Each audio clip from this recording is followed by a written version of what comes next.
আসসালামু আলাইকুম ইয়া রহমাতুল্লাহে ওয়া বরকাতুহ। আজ আমরা রমজানের শেষ দশকের বিশেষ দোয়া ও ইবাদত সম্পর্কে জানব। রমজানের শেষ দশকের বিশেষ দোয়া ও ইবাদত। মহিমান্বিত মাস রমজান শেষের পথে। মুসলিম উম্মার জন্য পবিত্র রমজানের প্রতিটি মুহূর্তই রহমত বর্ষণ হয়। সবচেয়ে বেশি রহমত থাকে রমজানের শেষ 10 দিন। এই 10 দিনের মধ্যেই রয়েছে পবিত্র শবে কদর। এ সময়ে বহু গুরুত্বপূর্ণ আমল করার আছে। পবিত্র রমজানের প্রথম 10 দিন রহমতের, দ্বিতীয় 10 দিন ক্ষমা লাভের আর শেষ 10 দিনে জাহান্নামের আগুন থেকে মুক্তির। 20 রমজান বুধবার থেকে ইতেকাফ শুরু করেছেন মুমিন রোজাদার। রমজানের আমেজ নিয়ে মসজিদ কিংবা নিরাপদ অবস্থানে থেকে ইবাদত বন্দেগী ও ইতেকাফ পালন করছেন রোজাদার। শেষ 10কে লাইলাতুল কদর ও জাহান্নামের আগুন থেকে নাজাত পেতে বিশেষ কিছু ইবাদত ও উপায় তুলে ধরা হল।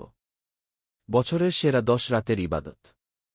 রমজানের শেষ দশকের প্রত্যেকটি কাজ বা ইবাদতকে উদারভাবে দেখবেন এবং অনেক বেশি সওয়াব দেবেন। তাই প্রত্যেকের উচিত রমজানের শেষ 10কে সময় অপচয় না করে ইবাদত বন্দেগীতে মনোযোগী হওয়া। অলস্তা ও একঘেয়েমি রমজানের ইবাদতের প্রধান প্রতিবন্ধক। তাই যারা প্রথম 2 দশক অলস্তায় কাটিয়ে দিয়েছে, তাদের জন্য শেষ দশকের প্রতিটি রাতের ইবাদত অত্যন্ত গুরুত্বপূর্ণ। বিশেষ দোয়ার মাধ্যমে ইবাদত। শেষ দশকের প্রতিটি রাতে আল্লাহর কাছে বেশি বেশি দোয়া ও ইস্তেগফারে কাটিয়ে দেওয়া। বিশেষ করে লাইলাতুল কদরের দোয়া নামে পরিচিত দোয়াটি বেশি বেশি পড়া। যে দোয়াটি নবীজি সাল্লাল্লাহু আলাইহি ওয়াসাল্লাম হজরত আয়েশা রাদিয়াল্লাহু আনহাকে শিখিয়েছেন। আর তা হল উচ্চারণ, আল্লাহুম্মা ইন্নাকা আফুইজুন তুহিব্বুল আফওয়া ফাফু আন্নি। অর্থ, হে আল্লাহ, আপনি ক্ষমাশীল, ক্ষমা করতে ভালোবাসেন, অতএব আমাকে ক্ষমা করে দিন। মুসনাদে আহমাদ, ইবনে মাজাহ, তিরমিজি, মিশকাত। লাইলাতুল কদর তালাশ করা। রমজানের শেষ দশকের বিজোড় রাতগুলোতে লাইলাতুল কদর তালাশ করতে থাকা।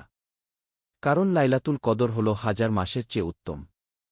এ রাতের ইবাদাত 1000 মাসের ইবাদাতের সমান।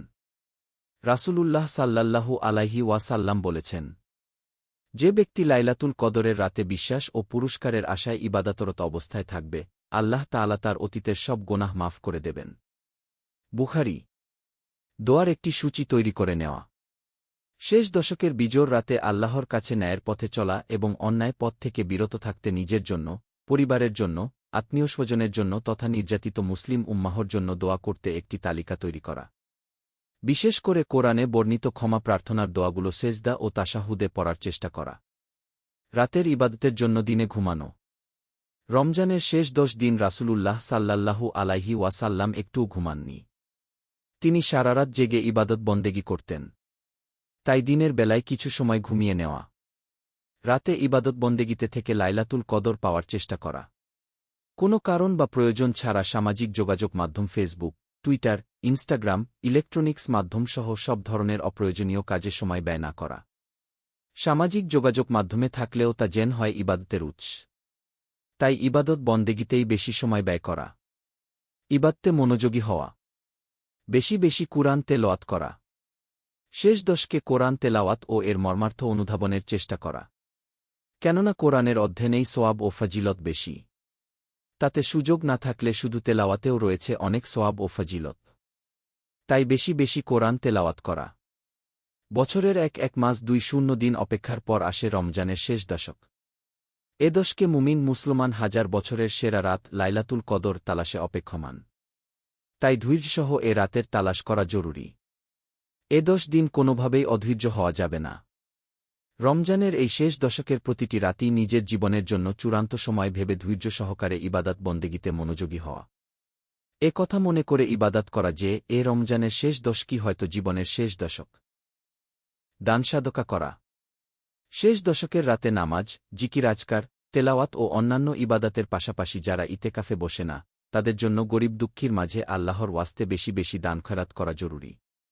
এতিম মিসকিনদের সাধ্যানুযায়ী সহায়তা করায় রয়েছে অনেক সওয়াব। আর তা যদি হয় লাইলাতুল কদরে, তবে সে দানের 1000 মাসের সমান দানে পরিণত হবে। অন্যকে ইবাদাতে অনুপ্রাণিত করা। রমজানের শেষ 10কে ছেলেমেয়ে, স্ত্রী, মা-বাপ, ভাইবোন, পরিবারের অন্যান্য সদস্য ও বন্ধুবান্ধবদের রাতে ইবাদত বন্দেগীতে নিয়োজিত হওয়ার পরামর্শ দেওয়া। তাদের সঙ্গে ইবাদতের প্রতিযোগিতায় নামার প্রস্তুতি গ্রহণ করা। সবাইকে লাইলাতুল কদর প্রাপ্তি অনুপ্রাণিত করে তোলা।